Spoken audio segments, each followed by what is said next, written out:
నమస్తే, welcome to ideas ఖజానా. Date అయిపోయిన టాబ్లెట్స్ ఉంటే కనుక వాటితోటి చాలా రకాలుగా యూస్ చేసుకోవచ్చండి. అలాగే సిరప్స్ని కూడా యూస్ చేసుకోవచ్చు అనమాట. ఎన్ని రకాలుగా వాడుకోవచ్చు, వేటికి వాడుకోవచ్చు అనేది ఈరోజు వీడియోలో షేర్ చేస్తున్నాను. టిప్ నెంబర్ 1, 4 ట్యాబ్లెట్స్ తీసుకున్నానండి. ఎలాంటివి తీసుకున్నా పర్వాలేదు, ఎక్స్పైరీ డేట్ అయిపోయిన ట్యాబ్లెట్స్ ఉంటాయి కదా, అవి తీసుకుని ఇలా మెత్తని పౌడర్లా దంచుకోవాలి. ఈ పౌడర్ని ఒక బౌల్లోకి ట్రాన్స్ఫర్ చేసుకోవాలి. అలాగే సిరప్ ఉంటుంది కదండి, దాన్ని కూడా ఒక 2 మూతల వరకు ఈ బౌల్లోనే వేసుకోవాలి. తర్వాత దీంట్లో వాటర్ని కూడా యాడ్ చేసుకోవాలండి. ఒక హాఫ్ గ్లాస్ వాటర్ని యాడ్ చేసుకుంటున్నాను అనమాట. స్పూన్ తీసుకుని మొత్తం అంతా కూడా బాగా మిక్స్ అయ్యేటట్లు కలుపుకోవాలండి. దీంట్లో చాలా తక్కువ వాటర్ని మిక్స్ చేసుకున్నాం కాబట్టి మనకి ఎఫెక్టివ్గా పనిచేస్తుంది. వాష్రూమ్లో కానివ్వండి, షింక్లో కానీ చిన్న చిన్న పురుగులు లాంటివి వస్తుంటాయి కదండి, అవి రాకుండా ఈ లిక్విడ్ అనేది చాలా హెల్ప్ఫుల్గా ఉంటుందన్నమాట. డెఫినెట్గా ఒకసారి ట్రై చేసి చూడండి. 10-15 రోజులకు ఒకసారైనా ఇలా చేసుకోవడం వలన పురుగులు లేకుండా వాష్రూమ్ ఎప్పుడూ క్లీన్గా ఉంటుంది. టిప్ నెంబర్ 2, ప్యాంట్స్ ఏదైనా బ్యాక్ సైడ్ ఈ విధంగా జిడ్డు పడిపోయి మరకలు అవి కూడా ఉండిపోతుంటాయి కదండి, ఇలాంటి వాటి కోసం ఈజీగా క్లీన్ చేసుకోవడానికి బెస్ట్ సొల్యూషన్ అనమాట. ట్యాబ్లెట్ని చక్కగా మెత్తగా పౌడర్ చేసుకుని అలాగే సిరప్ను కూడా కొద్దిగా దీంట్లో వేసుకుని స్క్రబ్బర్ తోటి మొత్తం అంతా చక్కగా రుద్దుకున్నట్లయితే చాలా ఈజీగా నీట్గా క్లీన్ అయిపోతుంది అనమాట. ఒక మిరాకిల్లా పనిచేస్తుంది. మీ ఇంట్లో కనుక ప్యాంట్స్ ఇలా బ్యాక్ సైడ్ ఇలా నల్లగా అయిపోయి మచ్చలు పడిపోయినట్లయితే ఒకసారి ట్రై చేసి చూడండి, మీకే క్లియర్గా అర్థమైపోతుంది. అంత ఎఫెక్టివ్గా పనిచేస్తుందండి. రిజల్ట్ అనేది వాష్ చేయకముందే చాలా క్లియర్గా కనిపిస్తుందండి. అంత తెల్లగా మెలమెలా మెరిసిపోతుంది. 100% గ్యారంటీగా చెప్తున్నానండి. డెఫినెట్గా ఒకసారి ట్రై చేసి చూడండి, చాలా బాగా వర్క్ అవుతుంది. ఐడియా నచ్చినట్లయితే తప్పకుండా లైక్ చేయండి. టిప్ నెంబర్ 3, చిన్న టబ్లో హాఫ్ వరకు వాటర్ని తీసుకున్నాను. అలాగే 1 టీ స్పూన్ సర్ఫ్ని కూడా తీసుకొని 2 ట్యాబ్లెట్స్ తీసుకొని దీనిని మెత్తని పౌడర్లా దంచుకోవాలండి. ఈ పౌడర్ని దీంట్లో యాడ్ చేసుకొని మొత్తం అంతా బాగా కలిసేటట్టు మిక్స్ చేసుకోవాలి. దీంట్లో వైట్గా ఉండే క్లాత్స్ ఏదైనా ఉంటే వాటిని పెట్టుకున్నట్లయితే చాలా తెల్లగా మెలమెలా మెరిసిపోతాయండి.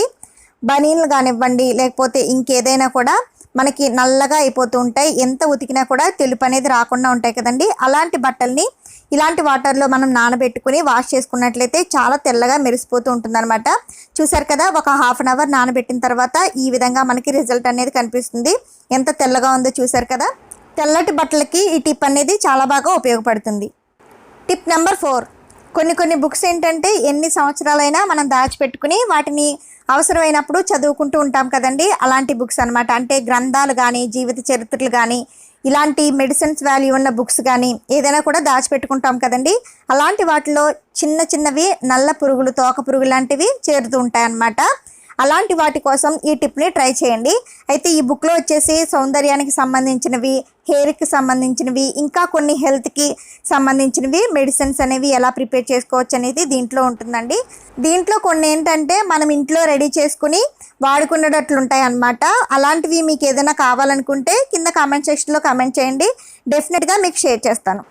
అయితే పురుగులు పోవడం కోసం చిన్న ట్యాబ్లెట్ని తీసుకున్నాను. షీట్తో పాటు విడివిడిగా కట్ చేసుకోవాలన్నమాట.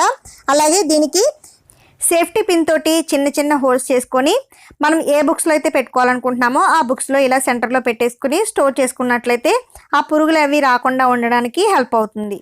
టిప్ నెంబర్ 5, ఐరన్ చేసేటప్పుడు టీషర్ట్ల మీద ఉండే ఆ ప్లాస్టిక్లా ఉంటుంది కదండి, అవి ఒక్కొక్కసారి స్టిక్ అయిపోతూ ఉంటాయి కదా, అలాంటివి కానీ లేదంటే మాడినట్లుగా బ్రౌన్ కలర్ మరకలు కూడా ఉంటుంటాయి కదండి, అలాంటిటప్పుడు ఒక ట్యాబ్లెట్ తీసుకొని దాంతో మొత్తం అంతా కూడా చక్కగా రబ్ చేసేసినట్లయితే చాలా నీట్గా క్లీన్గా అయిపోతుందండి. అయితే ఒకసారి హీట్ చేసి తర్వాత క్లీన్ చేసుకున్నట్లయితే నీట్గా క్లీన్ అవుతుందన్నమాట. ఫైనల్గా ఒకసారి క్లాత్ మీద ఇలా ప్రెస్ చేసేయండి. మీ ఇంట్లో ఐరన్ బాక్స్ కనుక ఇలాంటి ప్రాబ్లమ్స్ ఉంటే ఒకసారి ఈ టిప్ని ట్రై చేసి చూడండి, చాలా నీట్గా క్లీన్ అవుతుంది. టిప్ నెంబర్ 6, ఒక 2 ట్యాబ్లెట్స్ తీసుకుని మెత్తని పౌడర్గా దంచుకోవాలి. ఈ ట్యాబ్లెట్స్ వచ్చేసి బలానికి వాడుతుంటాం కదండి, మనకి వీక్నెస్గా ఉన్నప్పుడు, అలాంటి ట్యాబ్లెట్స్ అనమాట. ఏవైనా తీసుకోవచ్చు. నేనైతే ఈ ట్యాబ్లెట్స్ అయితే బాగా యూజ్ అవుతుందని తీసుకున్నాను అనమాట. ఇవి మెత్తని పౌడర్లా దంచుకుని ఈ పౌడర్ని బౌల్లో వేసుకోవాలి. అయితే తర్వాత దీంట్లో వాటర్ని ఫుల్గా యాడ్ చేసేసుకోండి. ఈ వాటర్ని ప్లాంట్స్కి వేయడం వల్ల చాలా గుబురుగా పెరుగుతాయండి మొక్కలన్నీ కూడా. అలాగే పువ్వులు పూసే మొక్కలైతే ఎక్కువ పువ్వులు పూయడానికి హెల్ప్ఫుల్గా ఉంటుందన్నమాట. ఈ వీడియోలోని ఐడియాస్ మీ అందరికీ నచ్చినట్లయితే ప్లీజ్ తప్పకుండా లైక్ చేయండి. అలాగే సబ్స్క్రైబ్ చేసుకుని సపోర్ట్ చేస్తారని ఆశిస్తున్నాను. Please support me. Thank you for watching. See next video friends. Bye.